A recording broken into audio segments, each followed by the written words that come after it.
สวัสดีท่านผู้ชมกันอีกครั้งหนึ่งนะคะขอต้อนรับรายการวุ้นซีเฮดนะฮะนี้ผมกำลังสอนการรถไฟโดยไม่ใช้รางอะแบบผมแบบใหม่นะครับไม่ต้องใช้แบบพี่นัทแบบพี่นัทก็นะดูทำไม่ได้มากครับถ้าคุณทำแบบนี้ครับทำแบบนี้นะทำแบบนี้ดูนะขอทำก่อนนี่แล้วนี่ช่วงนี้เป็นหวัดนะอาจจะไม่ออกโอ้ยตายแล้วโอ้ยมือแป๊บโอ้ยตายแล้วโอเคผมก็เป็นหวัดหายใจไม่ออกปลุกแผลเฮียก็ว่าไปแล้วก็ขอโทษที่พูดคำหยาบนะโอเคครับขอโทษครับ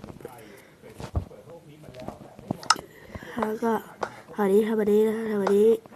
แล้วก็ทำแบบนี้แล้วก็ทำแบบนี้แล้วก็ทำแบบนี้นะทำแบบนี้นะก็ทำแบบนี้ไปเรื่อยๆทำไปเรื่อยๆไปเรื่อยๆครับกี่อย่างก็ได้ครับก็ทำแบบนี้ครับทำไปเรื่อยๆออยเป็นหวัดขอโทษนะที่แบบจะสักขี้มูกหรืออะไรนะก็ขอโทษนะก็เป็นหวัดดูก็อยากมาแคสแหละแต่เดี๋ยวนี้ก็ไม่ต้องมาแคสแล้วนะเป็นหวัด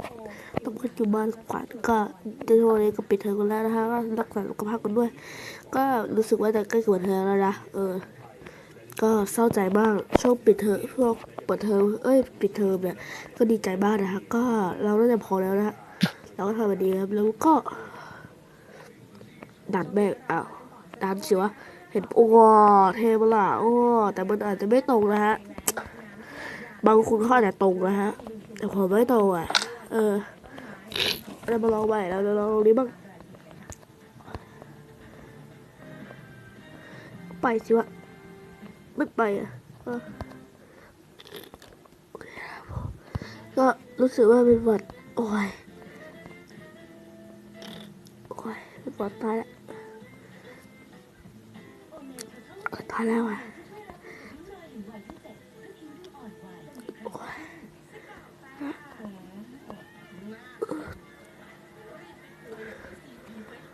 ขุดตรงนี้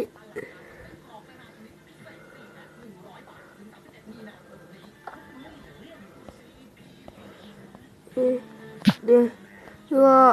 แบบนี้เข้าใจแล้วครับก็ขอให้คุณได้ทำแบบนี้ทำให้ผมนะครับค่ะกลับด้วยนะแป๊บนึงนะครับ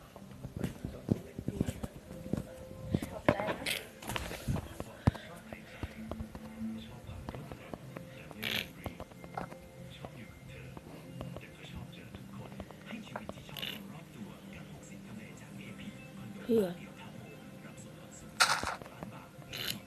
เดี๋ยวแล้ว